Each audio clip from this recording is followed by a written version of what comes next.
नाले ਇਹਦੇ ਚ ਕਿੰਨੀ ਚੀਨੀ ਕਿੰਨੀ ਪਾਈ ਹੈ? 1.5 चम्मच। 1.5 चम्मच चीनी दो ਤੇ दो लिप्टन। 2 ਪੀਸ ਲਿਪਟਨ ਦੇ।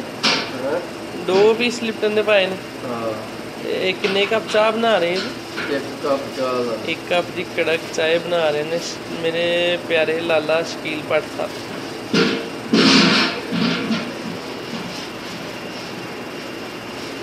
ਤੇ ਹੁਣ ਇਹਦੇ ਚ ਲਾਲੇ ਦੁੱਧ ਇਹਦੇ ਚ ਕਿਹੜਾ ਪਾਣਾ ਹੈ? लोना ਊਂਠ ਦਾ। बड़े ਇਹਦੇ ਚ ਊਂਠਣੀ ਦਾ ਦੁੱਧ ਪੈਣਾ ਜੀ। ऊँटनी के दूध की चाय।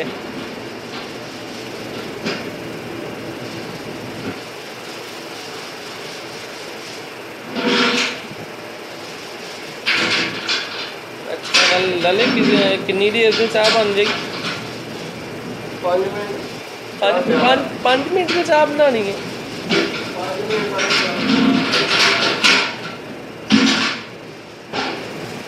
अच्छा जी ये अब दूध आ गया।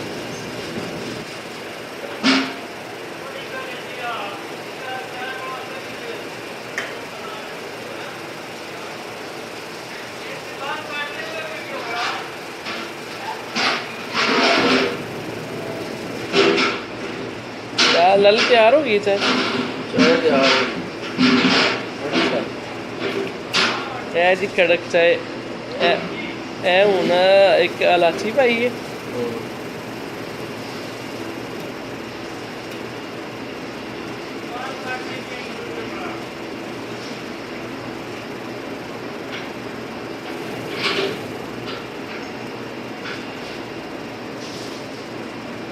लो जी 2 मिनट से चाय तैयार हो गई।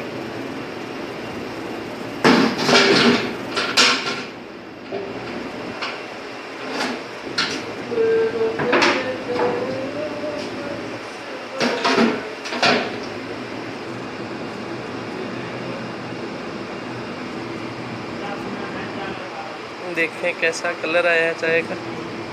बस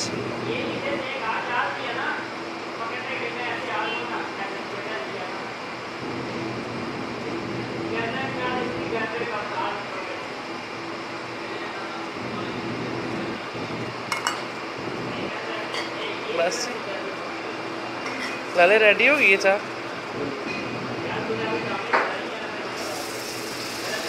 कड़क चाय।